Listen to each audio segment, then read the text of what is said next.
ලොකු පියතුමනි පොඩි ප්‍රශ්නයක්. හිච්චෝ මට ලොකු පියතුමනි කියන්න එපා. මට ලොකු තාත්තා කියන්න. මොකද්ද ප්‍රශ්නේ?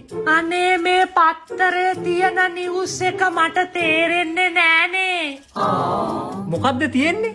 පුංචි අම්මාගේ නැන්දාගේ දුව සමග 16 හැවිරිදි මාමාගේ පුතා පැන යයි. ඒක පැටලෙනවනේ නෑදෑකම. ඔය වගේ නෑදෑකම් තියෙනකොට නම් අපිටත් තේරුම් ගන්න අමාරු.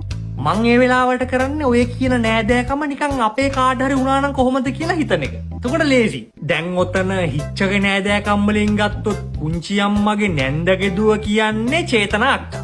ඊළඟට මාමගේ පුතා කියන්නේ කනිෂ්ක අයියා. චේතනා අක්කයි කනිෂ්ක අයියයි පැනලා ගියොත් කොහොමද?